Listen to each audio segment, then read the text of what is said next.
কালকে দিনভর যে রাজশাহী বিশ্ববিদ্যালয়ের যে উত্তেজনা, অভিযোগ পাল্টা অভিযোগ, সংবাদ সম্মেলন, সবকিছু শেষে সন্ধ্যায় যখন সিনেট ভবনে মিটিং হচ্ছিল ছাত্র প্রতিনিধিদের সঙ্গে, সেই মিটিংয়ে যখন কোনো সমাধান হয়নি, তার পরিপ্রেক্ষিতে আজকে জাতীয়তাবাদী ছাত্রদল রাজশাহী বিশ্ববিদ্যালয় শাখা তারা কিন্তু প্রশাসনিক আবার অবস্থান ধর্মঘট পালন করছেন এবং তারা নানা ধরনের দাবি তারা উপস্থাপন করছেন। গতকালকের যে বিষয়টি ছিল সেটি রাষ্ট্র যে কার্যালয় যেটি রয়েছে সেই কার্যালয়ের সামনে তারা যে অবস্থান নিয়েছিলেন, বাধার সম্মুখীন হয়েছে, তাদের মামলা গতবর্তী যে ঘটনা ঘটেছে তারই বিচার চেয়ে যে আজকে কিন্তু তারা এই প্রশাসনিক ভবনের সামনে আবার অবস্থান গ্রহণ করছে। সেখানে সেই দাবিগুলোর সঙ্গে নতুন করে আবারও তারা কিছু দাবি যুক্ত করেছেন। কালকে সারাদিনে যে নাটকীয় ঘটনা, সেই ঘটনার প্রেক্ষিতে যে প্রথম বর্ষের শিক্ষার্থীদের এই ভোটার তালিকা অন্তর্ভুক্ত করা সহ যে অন্যান্য দাবিগুলো ছিল, সেই দাবিগুলোর বিষয়ে আসলে নির্বাচন কমিশন কি ধরনের সিদ্ধান্ত নিচ্ছে, নির্বাচন নিয়ে কোনো শঙ্কা রয়েছে কিনা, এই সব কিছু জানাতে রাজশাহী বিশ্ববিদ্যালয় থেকে আপনাদের সাথে যুক্ত হয়েছে আমি তোফায়েল হোসেন, আর আপনারা রয়েছেন বাংলা নিউজ 24 সঙ্গে। আপনাদের যদি একটু দেখানোর চেষ্টা করি যে এই মুহূর্তে রাজশাহী প্রশাসনিক ভবনের সামনে জাতীয়তাবাদী ছাত্রদল যারা নেতাকর্মী যারা রয়েছেন তারা কিন্তু ইতিমধ্যে অবস্থান নিয়েছেন। এখানে গতকালকে যে ঘটনাটি আপনারা নিশ্চয়ই সেটি দেখেছেন যে গতকালকে যে রাজশাহী বিশ্ববিদ্যালয়ের যে রাকসু কার্যালয় যেটি রয়েছে, সেই রাকসু কার্যালয়ে জাতীয়তাবাদী ছাত্রদলের যে পূর্ব ঘোষিত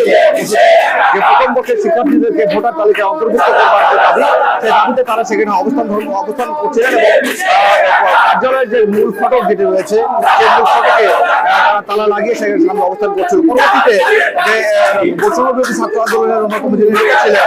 সাবেক নেতা সালাউদ্দিন আহমদ সহ যে যারা মনোনয়ন ছিলেন, যদিও কালকে সর্বশেষ দিন ছিল,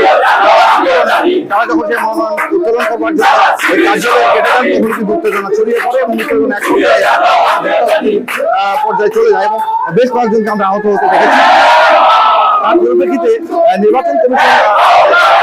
সংগঠনগুলো রয়েছে রাজশাহী বিশ্ববিদ্যালয়ে তাদেরকে জরুরি একটি সভা করেন এই প্রথম ভোটার তালিকায় অন্তর্ভুক্ত করার পক্ষে বিপক্ষে সেই সিদ্ধান্ত তারা নেওয়ার জন্য আলোচনা শুরু করেন। কিন্তু আমরা দেখেছিলাম সেই আলোচনাতে যে বক্তব্যগুলো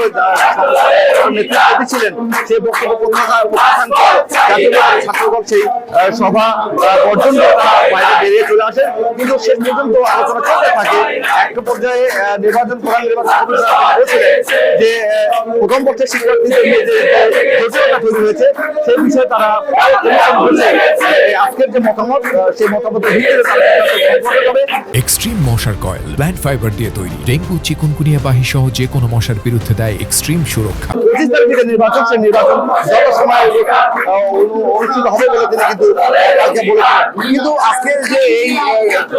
ধর্মঘট প্রশাসনিক ভবনের সাথে শুরু করছে, তারা বলছেন যে গতকালকে তাদের যে নারী নেতৃত্ব যারা এখানে রয়েছেন তাদেরকে হেনস্থা করা হয়েছে এবং তাদেরকে মারধর করা হয়েছে, সেই অনুযায়ী তাদের বিচার চেয়ে মূলত আজকে তারা এই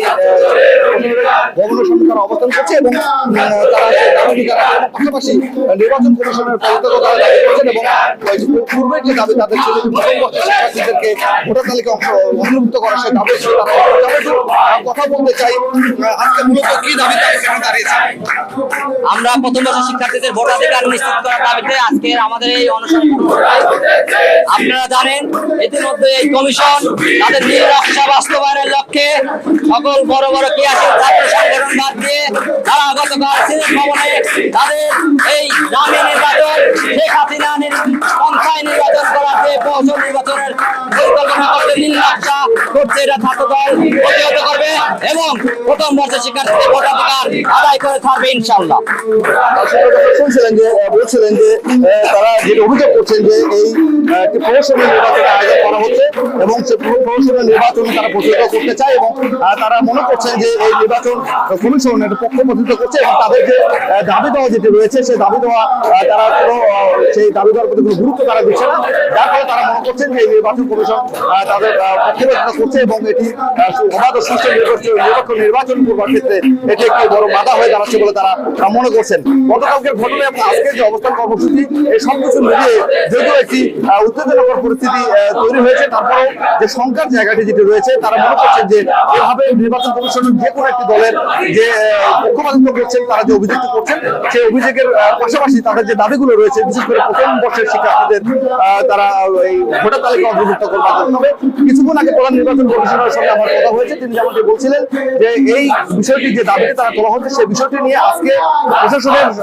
যারা রয়েছেন রাজশাহী বিশ্ববিদ্যালয় তাদের সঙ্গে তাদের বৈঠক হয়েছে। সেই বৈঠকে তারা যেটি সিদ্ধান্ত নিয়েছে যে প্রথম বর্ষের শিক্ষার্থী যারা রয়েছে তাদেরকে আইডি কার্ড দেওয়া এবং তাদের রোল নম্বর সরবরাহ করে এবং তারা কোন হলে